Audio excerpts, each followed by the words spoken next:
Good morning, good afternoon, and good evening, and welcome to another episode of YPO Presents. I'm Peter Lynch. I am a YPO member and chair of the YPO Global Retail Network and a principal of B. Riley Real Estate Group.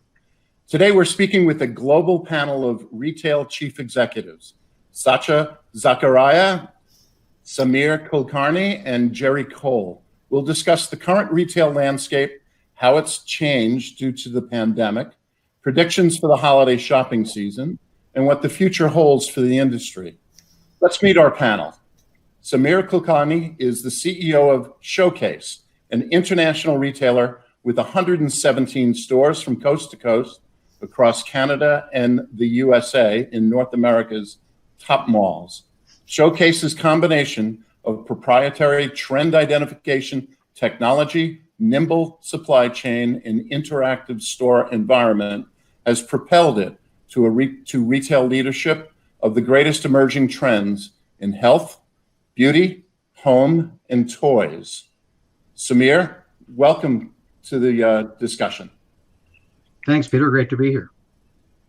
Sacha Zackariya is the co-founder and CEO, the multi-award-winning ChangeGroup International. ChangeGroup is a world leader in currency exchange, ATMs, tax-free shopping refunds for international tourists, and international payments. It serves over 5 million customers each year, and tens of thousands of retailers and hospitality businesses around the world depend upon customers that ChangeGroup attracts and serves. Sacha, welcome to the discussion. Thank you very much. Great to be here. And Jerry Kohl has been in retail for over 50 years and is founder and president of Brighton Collectibles. Brighton includes an extensive product line of women's accessories, including jewelry, handbags, and footwear. Today, you'll find Brighton products at over 180 Brighton Collectibles stores and in over 4,000 fine specialty boutiques and online. Jerry, it's great to have you with us. Thank you, Peter. Always welcome to be here. Okay, so before we get started, I'd like to remind all of you watching live to ask our guests questions by posting them in the comments section below. And if you're not following us already, please do so that you can receive notification when our next episode begins. So I'm going to throw out the first question. The coronavirus pandemic has had tremendous impact on the retail industry across the globe, and many businesses have had to change or adjust their operations or actually rethink their business model altogether. What's the most innovative or creative pivot your companies have had to make to adjust to this new normal? And Samir, I'd like to start with you. Well, thanks, Peter. Well, definitely it has been an unprecedented year. Showcase is a national mall retailer, so small format retailer selling emerging trends, similar to a Brookstone or a Sharper Image in the old days. And we sell health products, but usually not medical necessities. But in March, for various reasons, some personal because we have family in the medical field, some obviously economic and for survival reasons, we actually pivoted to become a leading retailer of PPE. So we actually kept 90% of our chain, over 100 stores open across Canada, and we received medical certifications and so on to import and retail PPE. So we had everything from NIOSH approved N95 masks to hand sanitizer and everything in between. For our 10 US stores, we weren't as lucky because there were statewide mandates to close in New York, New Jersey, and the Northeast where we have stores. But essentially, the majority of our chain stayed open as an essential service, and that was the biggest pivot we've done in our lifetime for sure. We also started a wholesale division and supplied governments and hospitals with PPE, and so PPE actually became 75% of our company sales, and it's still a very strong category even today. So that's what we've done this year. That's interesting. Now you had.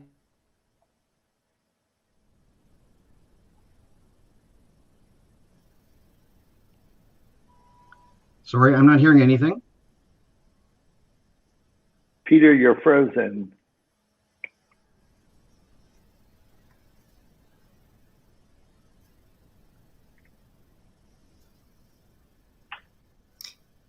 maybe in the meantime, while Peter reconnects, maybe Jerry, you can answer the same question on the subject. Oh, sure. In our business, we're finding ourselves having to relook at and reinvent what we do almost every single day. Originally when we closed, we thought it was going to be for 2 weeks, and we didn't do much for 2 weeks. So when we realized a lasting long time, we started making face masks because they were so impossible to get locally. So we made them right here in Los Angeles, and they were wildly successful. And the only business we had for 3 months was online. Our online business had always been a small part of the business, and that's good. It grew substantially, and we find ourselves re-looking at what we do every single day. We're doing a lot of these kind of calls, Zoom calls. We do them every single week for our customers. We get almost 1,000 people every single week to do this. So we're every day trying to find new things to engage our customer. We sort of think about long-term rather than short-term. And so many retailers are desperate for business. They're on sale every day, and we just weren't willing to do that. We're always thinking of new ways of engaging our customers. Peter, you're back. Okay, good. Sacha, why don't you tell us in your business how you have had to pivot? So in our business, obviously, we are providing currency exchange, ATMs, and tax refund services to international tourists who fly in and then spend money, be that in Manhattan, Paris, Sydney, lots of capital cities around the world, and smaller cities as well. And with the lockdown provisions of COVID, and you've had these rolling lockdowns come into various cities around the world, it's been very difficult to actually plan ahead and work with local retailers. We provide hundreds of millions of dollars of basically payment infrastructure into these cities.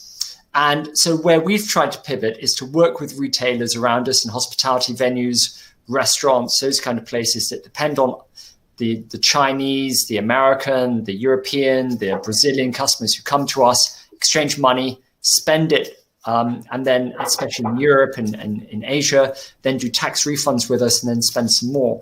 We've had to work with those retailers to find alternative ways of supporting them. And to be quite honest, it's been very hard to pivot. I'd love to say that we were able to come up with something alternative, but quite frankly, with the total lack of international tourism during strict lockdowns, it's been pretty now and impossible. Where we have been successful is in supporting people in the retail communities, the workers, to send money home, because of course it's one thing for the big Western economies to be affected. It's absolutely devastated places like India, the Philippines, and other places that have instituted lockdowns, but are heavily dependent on international tourism and remittances home to keep going as an economy. And so we've been supporting that by moving much more into remittances for workers in the West to send money home to support their families who, quite frankly, are living hand to mouth at this point. Very good. Okay, well, let's go to another question. With many shoppers quarantined for portions of 2020, how are you staying relevant and connected to your customer? How are you meeting them where they are? Samir? Sure. So let's start on the product side in terms of staying relevant. Obviously, pivoting into PPE was no small task. It was a radical shift of bringing in 150 SKUs, mostly private label developed SKUs in-house, airing them in on by the plane load from anywhere in the world we could get them, engaging in bidding wars in order to get PPE onto the shelf. And to be clear, that PPE has evolved almost by the day or by the week. And if we look at legislation and governmental guidance, it started in March with no one should wear a mask, to then everyone should wear a mask, to something in between. And then the category evolved from disposable masks to reusable masks. Then people got more educated about the type of mask.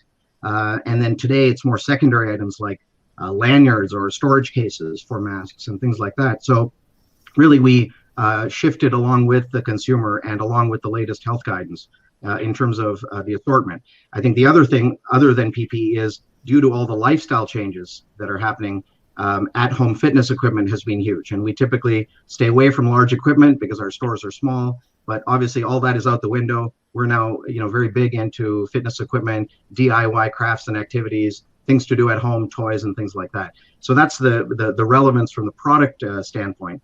And then on the marketing standpoint, in terms of going to where customers are, thank goodness, if there's one silver lining in the cloud of coronavirus, that it happened this year with the technology that is in place, because I can't even imagine how this would have been survivable 20 years ago. But because everyone has a phone and everyone is connected, being able to communicate with customers obviously has become easier than ever. And so we have an email database, a loyalty club of 2 million insiders, which is almost 10% of the Canadian population, adult population. And so we were able to communicate, sending 1 million or 2 million emails every 48 hours with the latest assortment, the latest offers, the latest health guidance, the latest mall closures and openings, the entrances to use, things like that. So it became a free and easy way to communicate.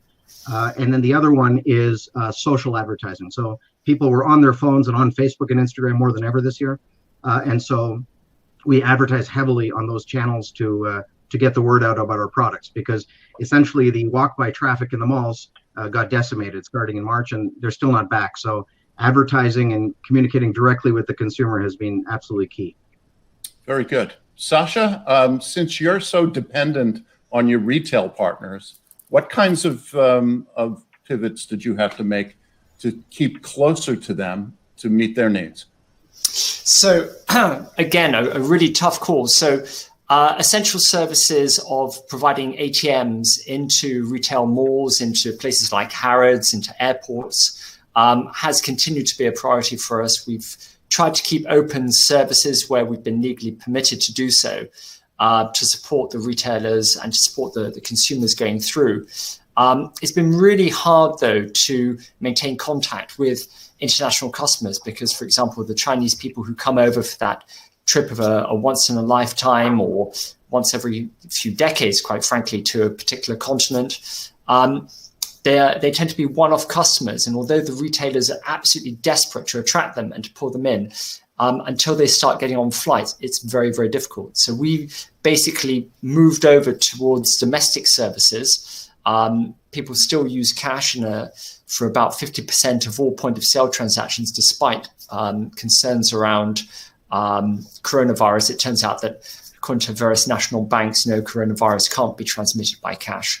And so ATM infrastructure and providing payment services, bill payments to people over the counter has been really, really important. So that's what we've been doing as a group.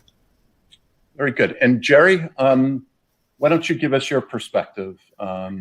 What we started out when we closed in March, we realized that people weren't coming to the stores, and we feel our only option was to sell online, and we got to do that and to have our offices open because we were selling masks and things of that sort.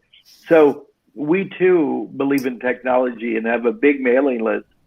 So we decided a few things. One, our emails would only make people smile. We decided we weren't going to have any sales pitches. There wasn't going to be any buttons that say buy now, buy here, because anybody that opens an email or goes to your website, they know what to do. They press on something and they buy it. So our goal every day was to make something to make people smile. The second thing we did was, since we're in a fashion-oriented business but not real fashionable, we decided that the stores were going to open up in a month, in 2 months, and whatever that was. We decided the opposite of what you think, that we didn't put anything new on our website, because we knew that when the stores opened, that the stores needed to find a reason to bring people in.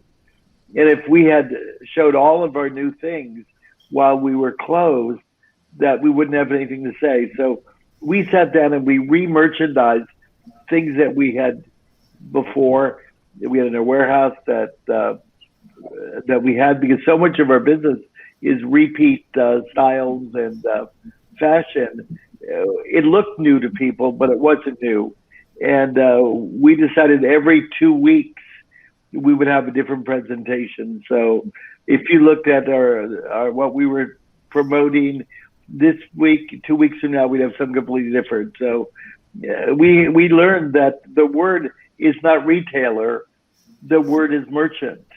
So we figured out how to become better merchants, and it's worked for us. I mean, when we came back, the stores came back, our internet business was about almost 4 times as much as it was before. And then when we opened up again our stores, while traffic was at 50% between the online and the stores, we were back up to close to 100%. So, it's been a learning curve for us every day. And so that's what we did. The word merchant is really important today, I believe, because most retailers, all they know is the 4-letter word sale. And I think that just is hurting these people, in my humble opinion.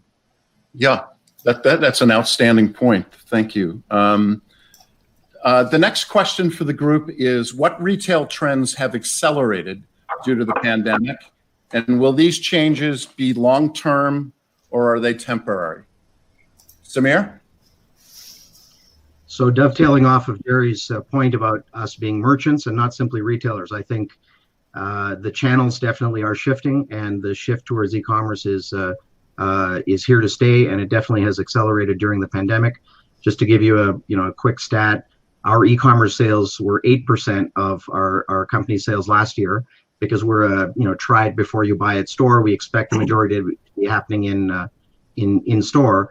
And this year that has shot up to 30, perhaps 40% by the time the year is done. So the shift to e-commerce is definitely accelerating during the pandemic, but it's not all roses. I mean, I don't know of hardly any pure play e-commerce retailer that makes money. E-commerce has its own challenges, higher return rates, very high freight costs. And so there are a lot of advantages to a bricks and mortar setup, as long as the bricks and mortar is cost effective.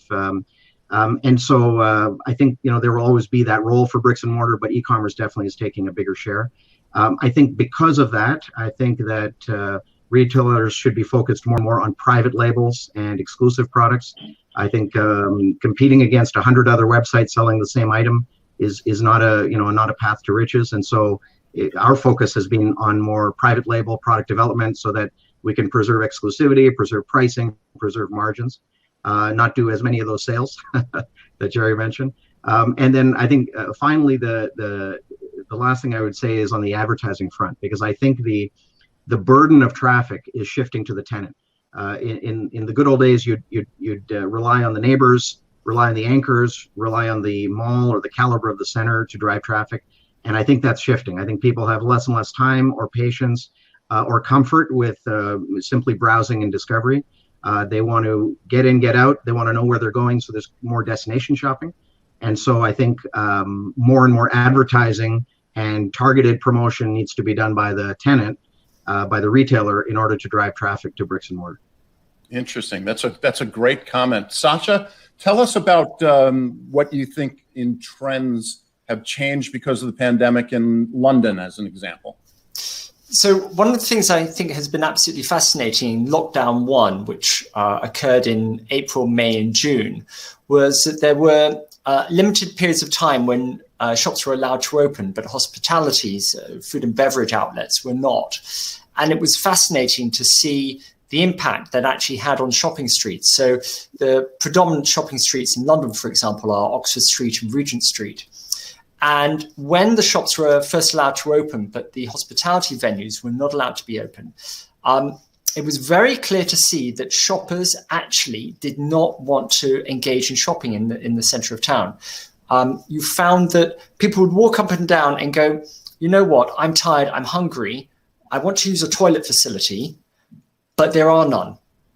And I think one of the interesting things that really became very apparent is that if retailers to survive the trend of moving more into e-commerce, that retail is a destination. I know that the whole concept of retail as an experience has been talked about a great deal in the media and in professional networks. But I think the proof really came to the fore when you saw the disconnect between retail and hospitality, and that it became purely a functional purpose of, if you went up to Oxford Street or the Champs-Élysées or some of these places, and the store was open, but there was nothing else that you were permitted to do. You weren't allowed to go to the toilet. You weren't allowed to go and sit down in a cafe. You weren't allowed to rest with your shopping bags. There's something people are like, well, what's the point?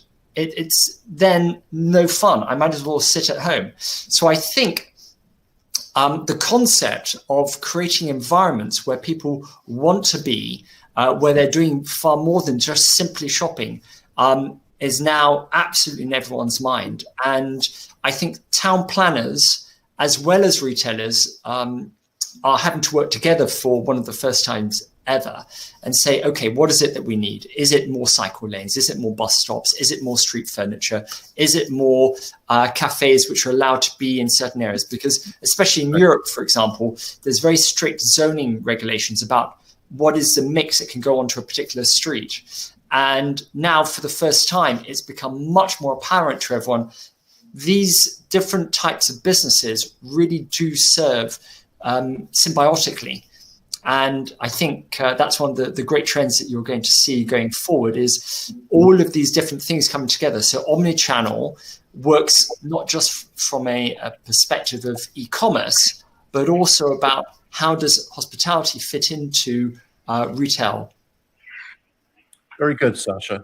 Jerry, your experience in communicating with your customer and doing these fashion shows and line shows and all of that kind of thing, tell me how that's going to change for you going forward once you start to get your stores back open and keep that connectivity. I think that you're finding new ways of communicating with your customers. There's you're making private appointments in the stores. People want to come in before the stores open, at least today when the stores aren't crowded. We've learned how to make appointments. We built software to make appointments for people so we could limit the amount of people in the stores. We have 2 sales a year, sort of like Nordstrom started a long time ago, and we never put anything on sale online. So we needed to find ways of doing that and sort of not breaking our rules. So since we know who our customers are, we could send specific customers offerings of things that we have on sale that only they could see. I would say if you like a certain kind of product, we could invite you to a Zoom call or a special showing, or call you on the phone and do styling. One person in the store could call you on the phone one-on-one and do selling. So we're learning to find new ways of communicating, new ways of selling things, and I think it's here to stay. And I agree with you. The big shopping malls have changed the way people shop. I think people want to park their car next to a store and run right in and run out if they can, at least for the foreseeable future. So, where we're big shopping malls, we're rethinking about what we're going to do for the future, because it's evident in this traffic and in the sales numbers of where people want to shop and where they don't want to shop. So I think that's here to stay. Yeah. Okay. That's great comment.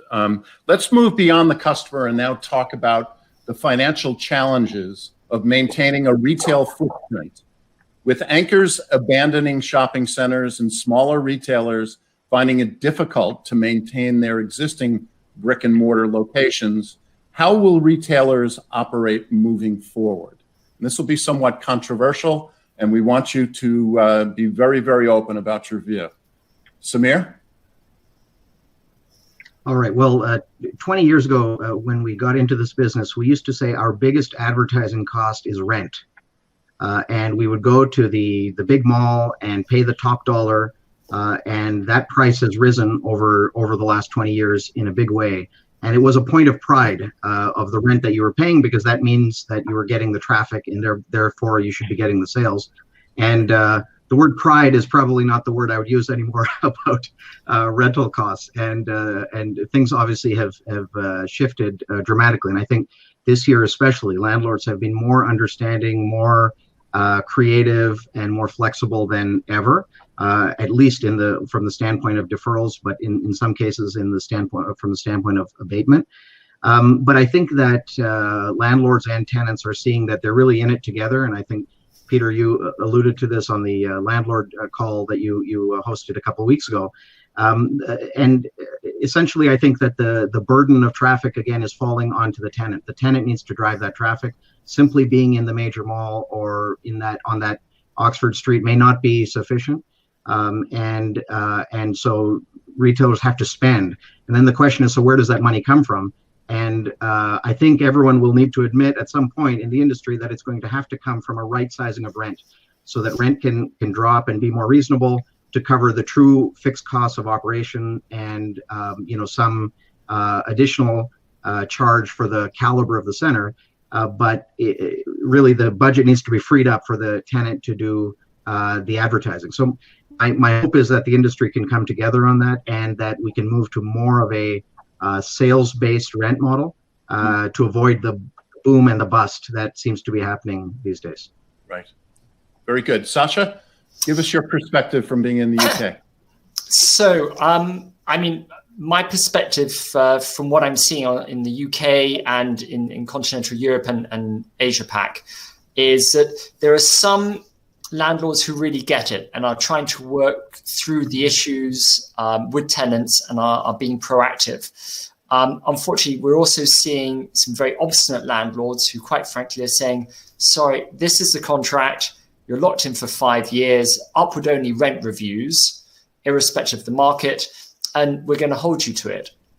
And short of filing for what's in the UK a CVA, which is similar to a Chapter 11 situation, many retailers are being denied the opportunity to renegotiate their rental agreements downwards.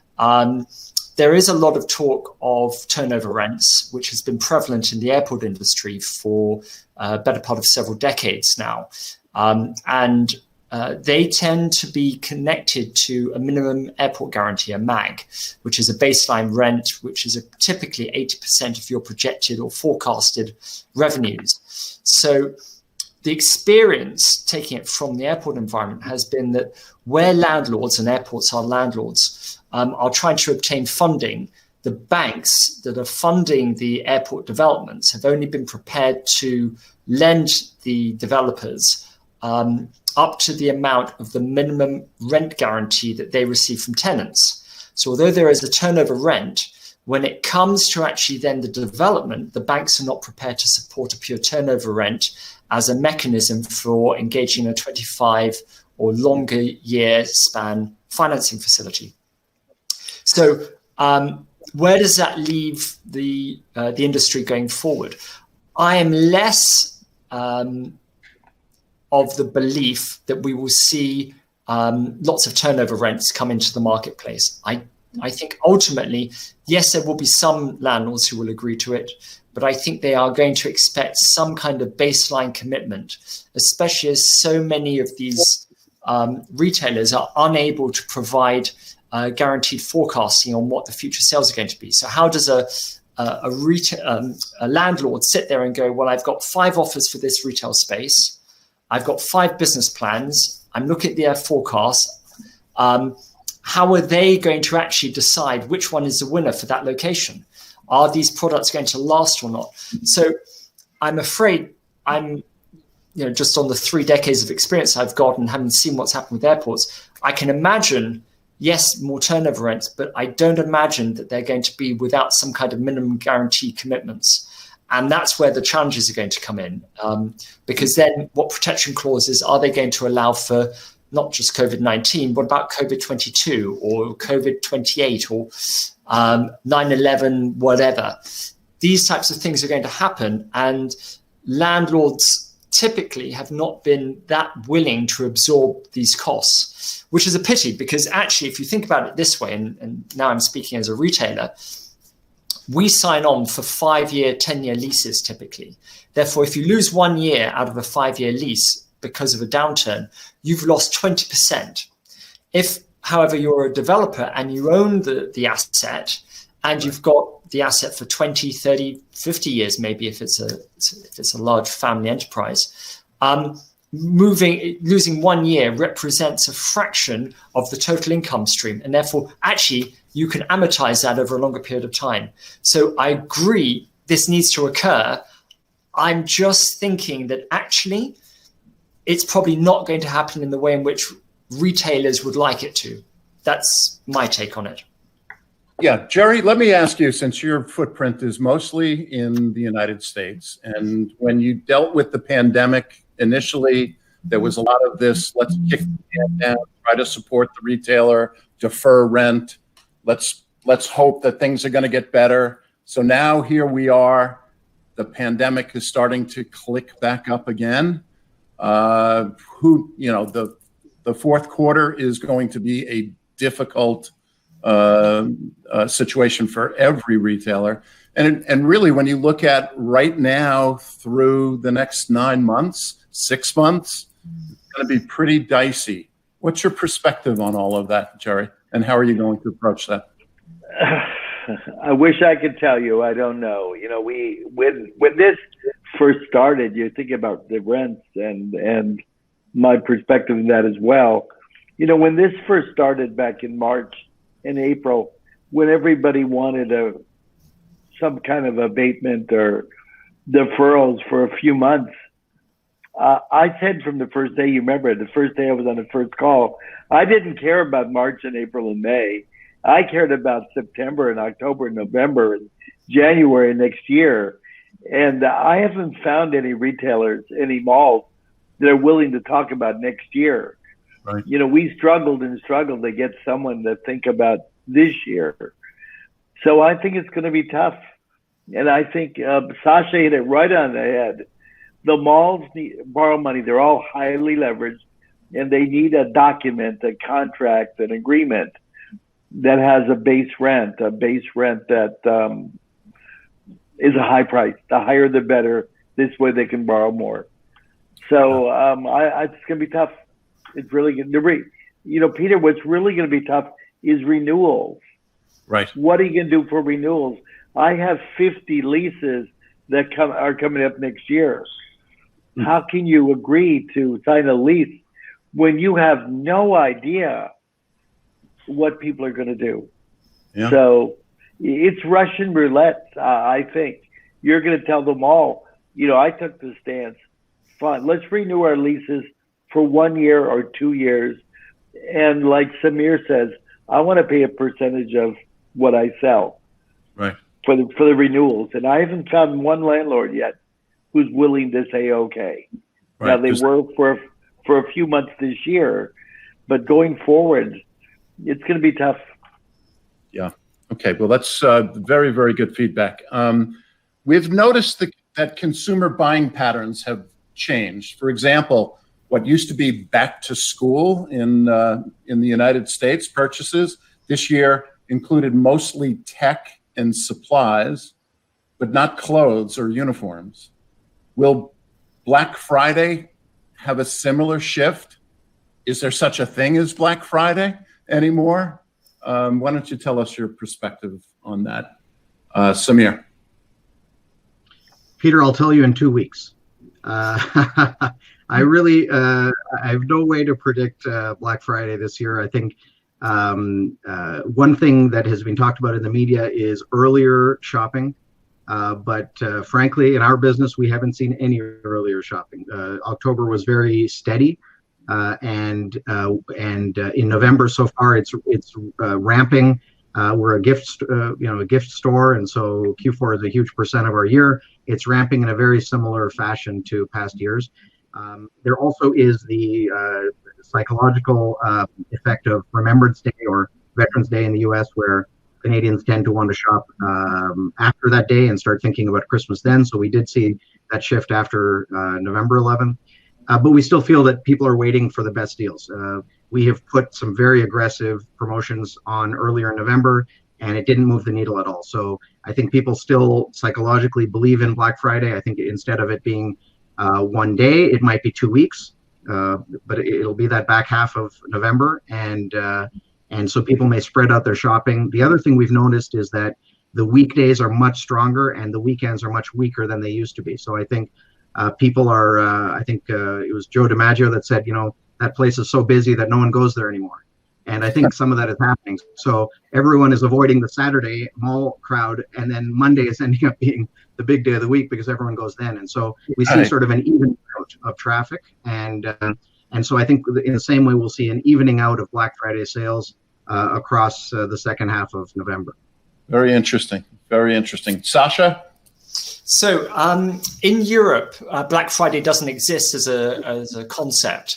So in a lot of countries, in fact, if you take Belgium or France, there's actually legally mandated periods of the year when sales can take place. And sales can only take place, for example, in Belgium in the month of January and the month of July for a 2-week set government period. Outside of that, it's illegal to actually discount your wares unless you're actually closing down.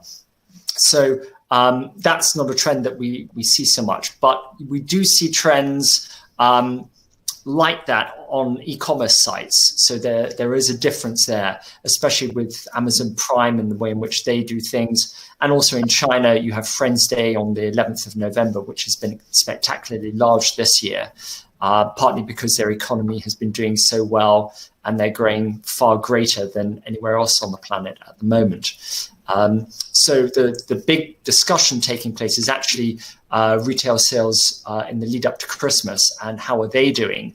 And this has been a really a big source of worry because with the secondary lockdowns that have occurred across Europe, the sales just simply aren't happening.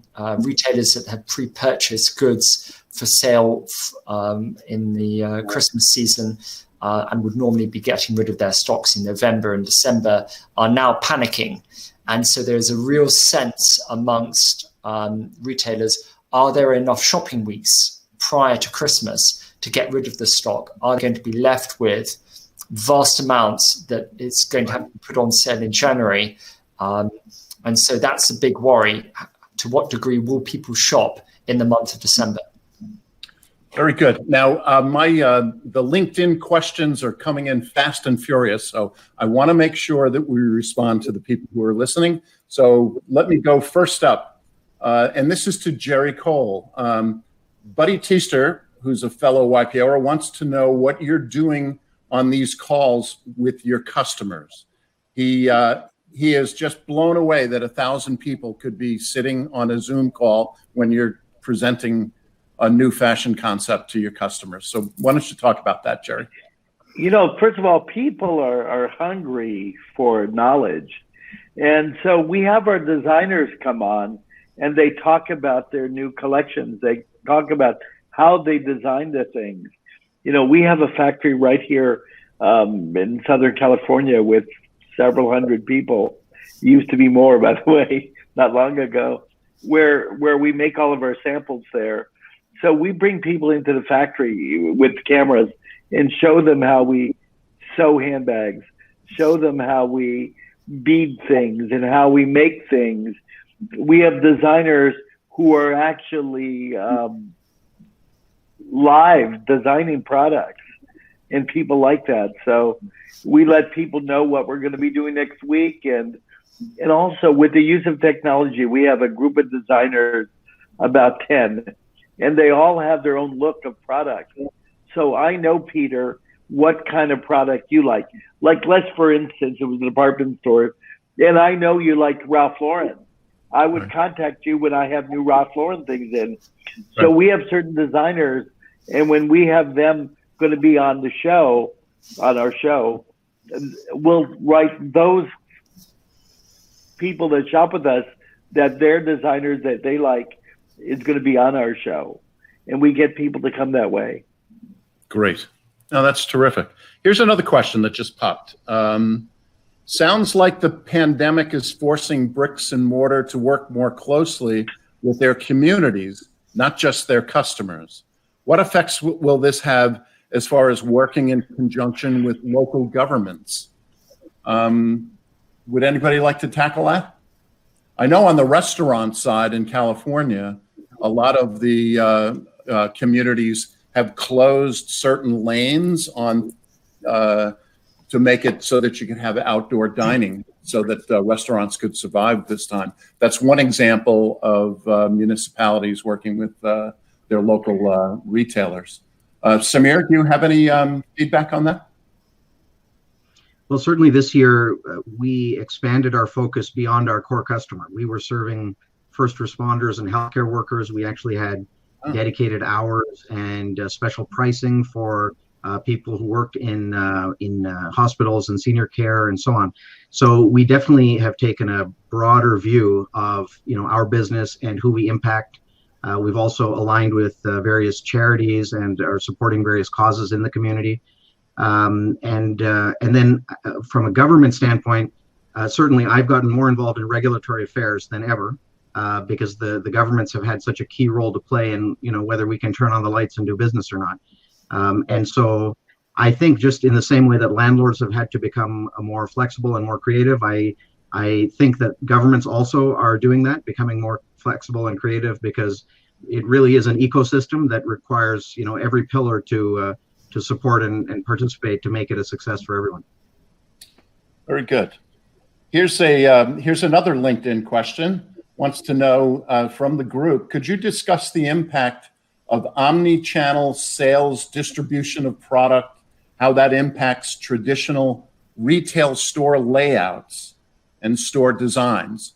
Jerry, do you think differently about what your footprint will look like in light of what's going on, or no?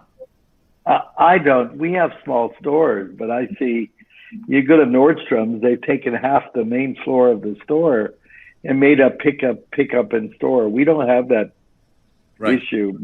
I'm not sure. I wish I did or wish I didn't. But one thing for sure is all of a sudden you need to be doing the same thing online as you do in store.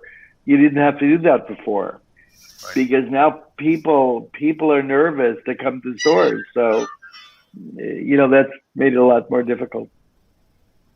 Okay. All right. Well, I have one last question for the three of you gentlemen, and that is what we want to ask you all as global leaders. What advice would you give your fellow global leaders, especially the younger generation who are dealing with all of these issues today, based on your learnings in this past year? So, Samir, why don't you kick that off? All right. Well, in terms of advice for younger leaders in retail, I think back to 20 years ago. I was finishing a business school in Connecticut, and I headed back to Toronto to work on this small retail chain with 12 stores at the time. And my friends were going to Silicon Valley, and they were buying Amazon stock in their between classes, and that was seen as the future. And what I've seen over the last 20 years is how it has all come full circle. Pure play e-commerce isn't a sustainable long-term model. Every major e-commerce player has gotten into bricks and mortar retailer.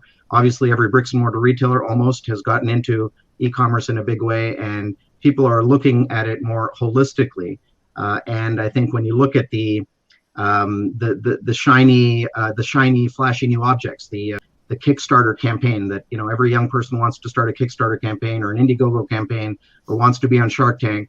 All of these people want to have listings in retail because retail is such a key part of the ecosystem. And so I would say that retail is at the apex, at the confluence of all of these macro trends, from product innovation to the consumer branding sector, to technology, to digital marketing, to new media. When Walmart wants to buy TikTok, it tells you something's going on here. And so retail is really at the center of all of that. And so it's actually one of the most exciting places to be, because it brings together all of the macro trends in our society. So I would encourage anyone in the retail industry to continue to develop their careers and to develop a strategy, because the winners are going to win very handsomely when it's all said and done. Very good, Samir. Thank you. Sacha, would you like to comment? Yes, so I think Samir is absolutely right about many of those trends. And I think one of the things that has become absolutely apparent as a result of the COVID-19 crisis is the fact that international travel and tourism is such a huge driver of spend in our retail environments. And so one of the big trends I think we're going to see is a greater focus by retailers and hospitality venues in the center of capital cities and major cities that receive international tourists to attract and utilize those tourists better. So, for example, in the West End in London, roughly half of all the billions which are spent in the West End each year has now been clearly identified as coming from international tourism. So even when people have been allowed to go and visit retail environments, they've suddenly realized as retailers, oops, we're suddenly missing this upper half of people. And whilst marketing traditional mechanisms might attract your domestic person, how do you actually engage with people that you'll never see again, people coming from China, Brazil, into your retail stores, especially if you're in the more expensive environments in capital cities, especially in Europe or on the West and East Coast, which tends in the United States to receive a high proportion of international tourism. And those tend to be very juicy consumers. They have a lot of disposable income. They have the time to shop, time to browse. And funnily enough, they're not using e-commerce at that point.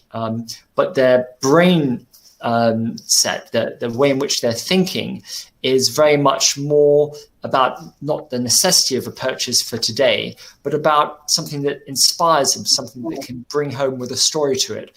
And so looking at that group of customers, I think for our future leaders is very important in the retail environment, and thinking about how do you engage with people who have the time, the disposable income to shop. And that's a separate market from domestic people. Very good. Jerry, you have had a very long and successful career and have seen a lot. So relative to the last question, please share with us. I have the opposite view, sort of. I think you need to think about your future, what's your long-term game. And, I started with no money. I started with $40 and I couldn't be more fortunate the last 50 years in the same business. And what's interesting, I've always found if everybody wants to turn right, I'm going to turn left. Because if I do what they do, then they're going to set the price. So, you can only eat one steak for dinner. You can only drive one car. And, unless you plan on being Amazon.com and you have a new product in a new way. So we've done our best to stay away from people like Amazon. We think they're the enemy. So, I just think that people need to think about tomorrow. They need to think about next week and think about where they're going, because if you follow everybody else, I just don't see how you're going to make it work. When they talk about delivery the very same day, there's not many people that can do that. So, I just think that people need to plan more, be nimble, don't be set in what you do. You need people that work for you that want to be nimble so they can adjust to whatever the marketplace has.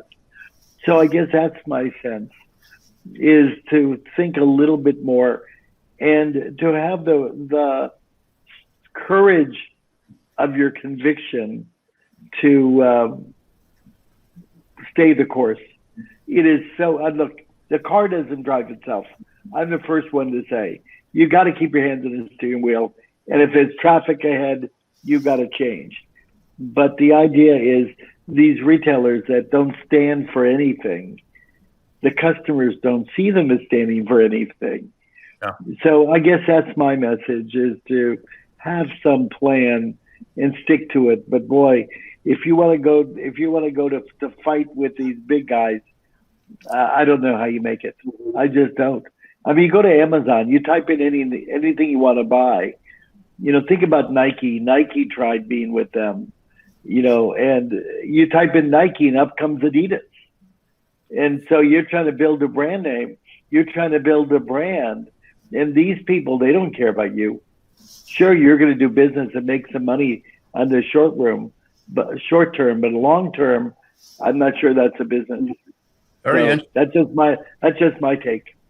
Very interesting. Okay, I have one last question, and we'll wrap this up because we're getting close to the witching hour. Lynn Rosenthal wrote and wants to know, could you address how do you think increase in e-commerce will change retailers' distribution networks and the global supply chain? Jerry, is that for me? Yeah, it's for you. Okay. It's from Jonathan. He's using Lynn's machine. This whole idea of being flexible, the idea of sort of on-demand warehousing is ingenious, sort of like WeWork was. I need an office in Toronto to meet somebody. I could rent an office there for the afternoon with a secretary and a conference room and this flexibility. Right. Today, people are inventing warehousing the same way. You're busy 3 months out of the year. Why have a big warehouse that's vacant or dormant 9 months of the year? So the idea of having this on-demand warehousing is pretty ingenious. Very good. Samir, do you have a perspective on that at all? Yes, I think e-commerce is going to mean different things as we go. We're already seeing curbside pickup or click and collect in grocery. And so I think the retail store will be that local warehouse. And I think that may be the ultimate neutralizer to an Amazon, as some of these delivery services like an Instacart or an Uber Eats starts to do that last mile delivery from the store into that local neighborhood. And so having the store already gives us an advantage of already having stock in a town, ready to ship, ready to pick up in an on-demand retail environment. So I think that the role of the store will change. There will always be that browser and that shopper, but it may become more of a depot and a satellite to get the product out into the community and be able to go up against some of the bigger e-com players. Very good. Yeah, Jerry. Well, what's interesting, Samir, that you say that. So if what you say is true, you can't be in a big shopping center, because this idea of picking up in store works when you do have a curbside. Right. But when you gotta run, you're at a mall, some of these malls, you're gonna have to walk a half a mile to deliver a package to somebody, unless they bought a big package like a TV set. I just don't know how that works. So I think I agree with you, but I find shipping from stores, if you have small stores like I do, and I think you do, I don't know how you really get in economies of scale packaging the package. Like in our case, we wrap every package for somebody. We actually wrap it. And we want it to look just as good as if you shopped in a store. But we find when you ask stores to do the shipping, it becomes a mess. I don't know how that works. Yeah. But good. The world's changing. Yeah. Sacha, I'm going to give you the last word here. Give us your perspective. So my perspective is my focus is on ultra prime real estate. So the Times Squares of this world, the Champs-Élysées, the Pitt Street malls, where rents are in the millions of dollars per annum. And so the concept of using these as warehousing is not really a viable option at such premium pricing. And therefore, whilst that does provide the customer a great idea of coming up to the curbside and picking up there, it doesn't necessarily make a good business case. What does make an absolute business case is where you've got browsers, people who are coming along, want to try out the product. They may buy online, they may buy in store, especially if they're international customers, and they've not encountered the product before. Then that kind of availability and having stock is really important. Marina Bay Sands, for example, which is one of the largest malls in Singapore, they found that they needed to double the size of their floor plates. Typically, they were 2,000 square feet. They were able to turn the mezzanine levels into additional areas to actually sell product from and for people to touch and to buy it from. And that's because people were coming along browsing. They need that instant gratification. It's not an e-commerce purchase. It's very much at the moment of sight and seeing purchase immediately, because hey, they're jumping on an aircraft in several hours time and they simply don't have the opportunity otherwise. So I think for those ultra prime rents, using it as warehouse isn't going to be financially viable. Right. Okay. Well, Samir, Sacha, and Jerry, I want to thank you so much for sharing your views with YPO Live. And very, very, very much appreciate you taking this hour with us. So thank you and have a wonderful day. Thank you very much. Thank you, everybody. Okay, bye-bye.